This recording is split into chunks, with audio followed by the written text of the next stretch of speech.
Hey everyone, this is Pete. Welcome back to Atari A to Z, a series of short playthroughs of Atari 8-bit games, some which I grew up with and some which are new to me. Today's game is Diamonds, a game from 1983, programmed by a guy called Simon Hunt and published by English Software.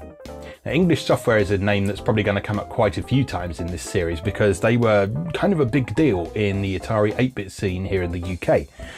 English Software was founded in 1982 by a guy called Philip Morris, who initially started it as a kind of side gig to the computer store that he ran in Manchester. But within a year, English Software had become one of the biggest developers and publishers of Atari 8-bit games in the whole UK.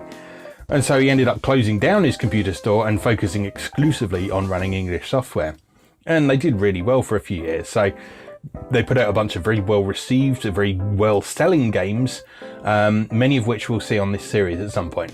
But today's game is Diamonds, which is a dirt and boulders game that I like very much. So let's go and have a play. Right, here we are with Diamonds from 1983 by Simon Hunt. I really like this game. This is a game that I actually encountered before certain classics of the genre like Dig Dug. I didn't play Dig Dug until much later, but I played Diamonds very earlier on. And one thing I really liked about the game is that it had characters. So a bit like Pac-Man did with its various ghosts. In Diamonds, you didn't just have sort of generic enemies. You had all these different types of enemies who all behaved in different ways, and you had to learn to deal with them along the way. So, let's play the game and see how this game works. That's the demo. Let's... how do we start? There we go. Can I start, please? There we go. Right. So, you are Digger Dan, and you move in traditional dirt and boulder style by moving through the dirt, digging through it, and perhaps allowing rocks to fall on your enemies. Oh dear, dead already.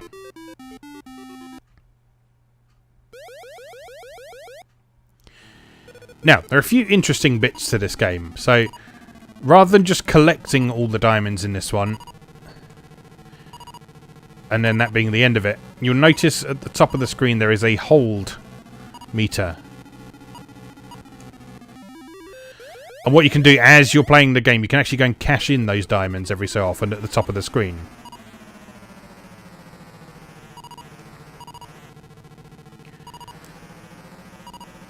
So if I want to get some points, but I know I'm probably quite likely to die, what I can do is I can climb right back up to the top like this, get some extra points like that, before I go and get the rest.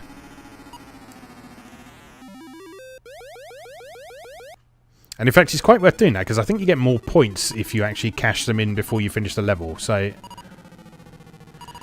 I guess the most efficient thing to do would be to gobble up all but one of them. Cash them in. And then go get that last one. Now, you'll notice that the green thing, Brian the Blob, I think his name is also collecting diamonds. And so any diamonds that he collects, you don't get. So you don't get to add them to your hold meter, you don't get the points for them, and he's just a bit of a dick, really.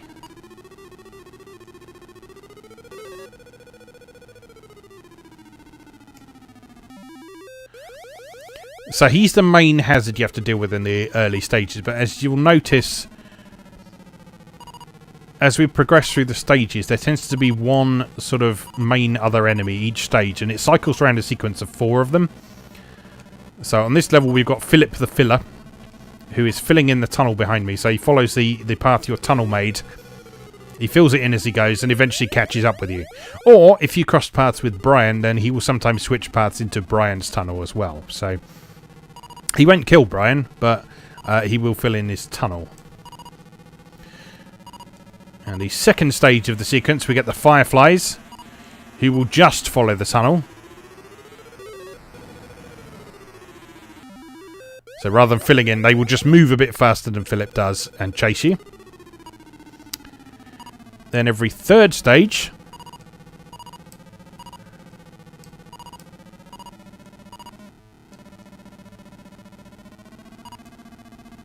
We should have someone. Anyone coming to threaten me? There we are. It's the eyes. Who move quite slowly. Again, they follow the path you took. And will chase you down. And on every level, you'll notice coming up from the bottom of the screen, we have that demon showing up. And he's basically just there to make you hurry up. And this is Simon the Snake. He has a certain element of filling things in as he goes, but he mostly moves fairly randomly. Oh, we're in trouble here. Let's see if we can actually squash Philip. There we go. And because he's filled in my pathway already, he can't get to it, so he's now following Brian's pathway and filling that in. Which gives us a bit of extra time to go and grab some other bits. Oh dear. Dead. Killed by a demon with a score of 666. Couldn't have planned that any better, could I? Yeah, so there's a few interesting little mechanics in here as well. To do with the digging. Now you might have noticed a few times while I've been digging around the place that on occasion Dan isn't able to dig up any further. And that's basically if you arrange your tunnel poorly, you'll end up just falling down it rather than actually being able to dig up any further or even climb up a tunnel you've already done. So it pays to plan out your tunnels, but also the presence of things like Philip the Filler and so on, they can actually help you out in that regard a little bit as well, because they'll clear out some of the tunnel that you've dug out, or rather they will fill it back in again and maybe allow you to get to places that you wouldn't have been able to otherwise.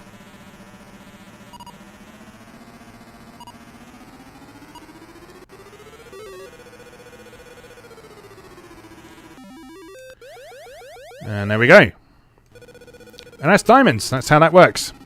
And you just keep playing until you run out of lives.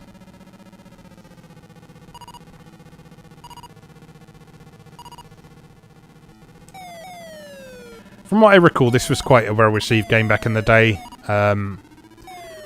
Not sort of maybe all-time classic status like certain similar games like Boulder Dash and Dig Dug and so on, but definitely very well regarded by those who played it.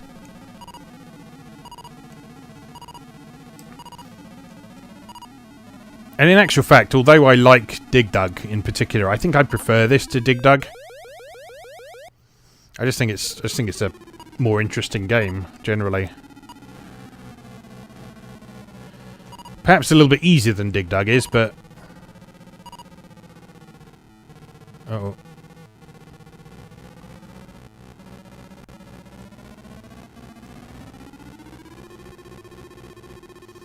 Let's just drop them off.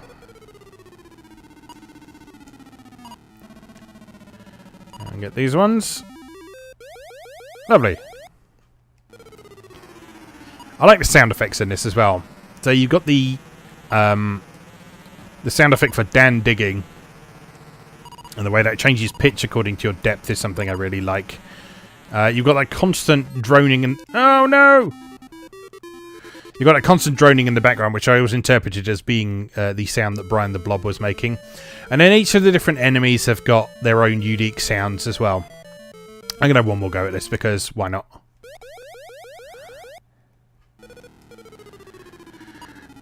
So you got that sort of groaning sound, which just felt entirely appropriate for Brian.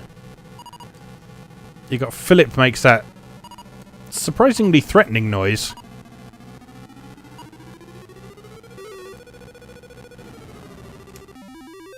The demon doesn't make any noise, which makes him quite menacing. He just sort of appears from nowhere. And he always appears from the bottom of the screen, so it's always while you're in sort of the most dangerous part of the mines, where it's going to be most difficult to get back from. Uh-oh. Oh no! Disaster strikes.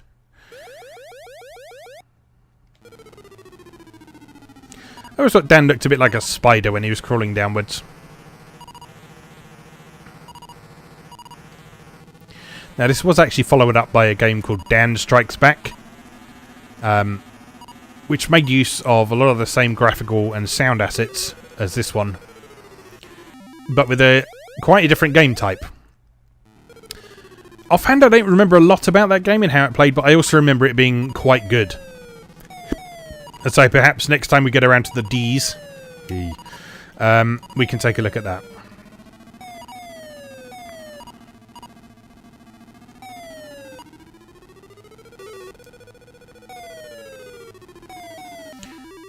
For now, though, yeah, Diamonds is definitely a game I recommend to anyone who is interested from really solid, really enjoyable games on the Atari 8-bit. From one of the most prolific and noteworthy software houses of the period as well.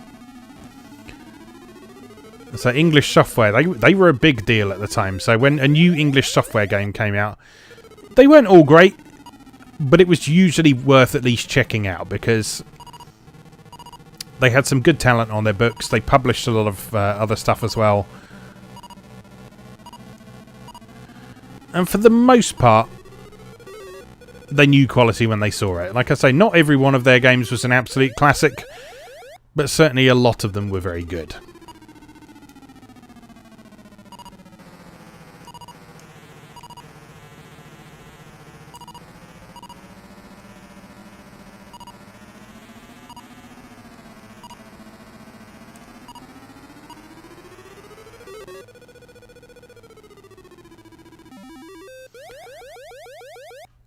Oh, this is going pretty nicely so far.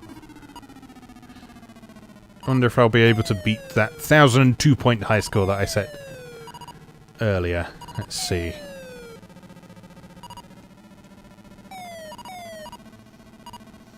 Get away from me, Brian.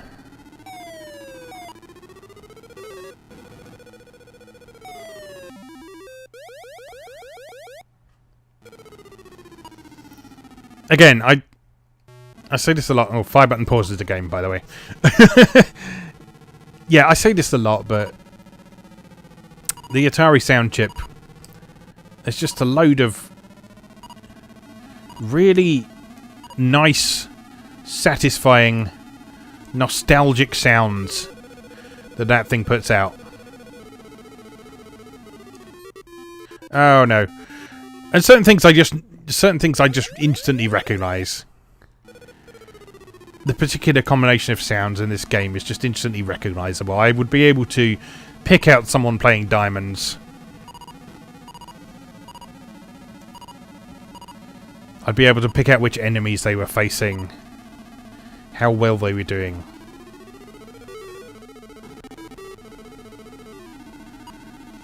So just these early days of computing, sound had a very different role to what it does now. So in a lot of cases now, it's all about...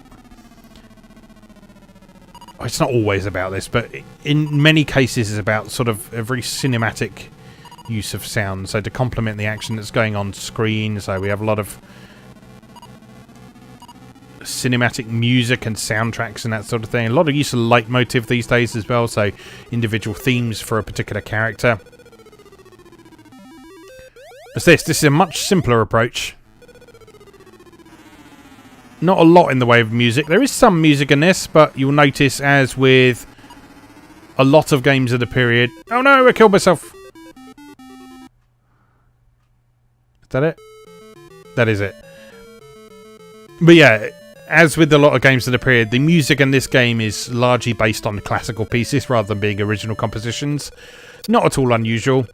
It was a good way for people who had a mastery of the sound chip to show they knew what they were doing. Even if they weren't necessarily able to compose their own music, they had these established compositions and they could make the Atari really sing. Then yeah, that was often what they would do, and that's the reason we get a lot of classical music in our Atari games like this. So there we go. That is Diamonds from English Software, developed by Simon Hunt. So, as always, thank you very much for watching, and I'll see you again next time. Thanks for watching. If you enjoyed this video, please help out the channel by leaving a like or a comment and subscribing. New episodes of Atari A to Z are on Tuesdays and Atari ST A to Z on Thursdays. Check out atariatoz.wordpress.com for a full archive. Do please also check out my other projects moegamer.net, where I explore Japanese and Japanese-inspired games from yesterday and today, and videopackgames.wordpress.com, which aims to catalogue a small but well-formed library of the Philips G7000 Videopack computer, also known as the Magnavox Odyssey 2. You can also support my work on Patreon or buy me a coffee. You can find links to do both down in the video description. Thanks again, and I'll see you next time.